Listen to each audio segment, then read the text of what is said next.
আচ্ছা, এই যে আমি বলছিলাম কত, 500 টাকার নোট একটা, তারপরে 100 টাকার একটা, 100 টাকার একটা, 50 টাকার একটা, 20 টাকার দুইটা।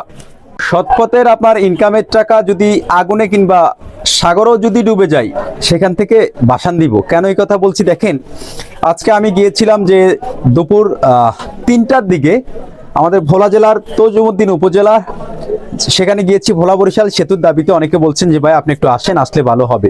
তো সেখানে আমি গেলাম, যাওয়ার পরে আমি আবার সেখান থেকে 5টার দিকে ব্যাক করছি।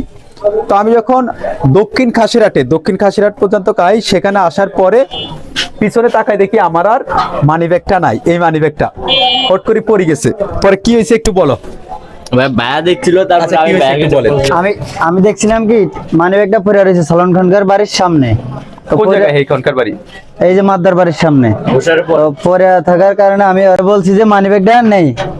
তো আরেকজনের ভাষাতে বলছে যে এটা ভুয়া মানি ব্যাগ। তখন ওরে কইছি তুই লওয়ার পরে দেখছি আমি টাকা আছে কিছু, তারপর আবার আপনার কাছে কিছু রিটার্ন চলে আসছে আর কি, যে আমার আয়সা কি ইন্টারভিউ নিছো? আমার জন্য মানি ব্যাগ করছে, তোমরা জানো কেমনে মানি ব্যাগটা?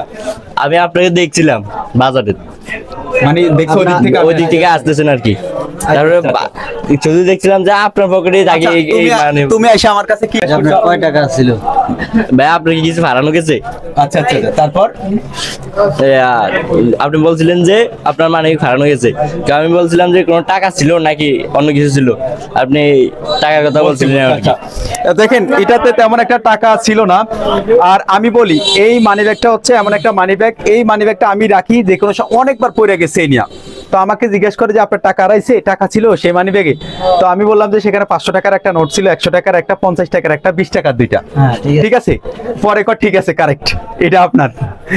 আচ্ছা, এই যে আমি বলছিলাম কত, 500 টাকার নোট একটা, তারপরে 100 টাকার একটা, 100 টাকার একটা, 50 টাকার একটা, 20 টাকার দুইটা।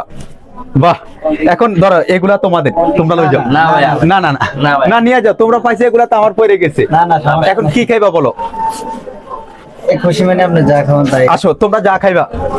সবাই কিন্তু আমাকে প্রচন্ড ভালোবাসেন। দেখেন, আমার কোনো কিছু দেখলে সবাই মোটামুটি আসে, আমাকে অত্যন্ত পছন্দ করে। আমি তাদের কাছে সত্যি অনেক কৃতজ্ঞ। আজকে তজিমউদ্দিন গেছি, যে সেখানে অসংখ্য মানুষ যেই পরিমাণে আমাকে ভালোবাসা দিছে, আমি তাদের প্রতি সত্যি অনেক কৃতজ্ঞ।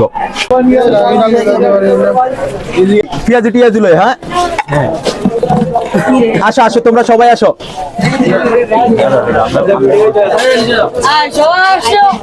সৎভাবে ইনকাম করেন, সেই ইনকামের টাকা কখনো দেখবেন আপনার পানিতে পড়লো সেটা নষ্ট হবে না, আগুনে পড়লো সেটা পুড়ে নষ্ট হবে না।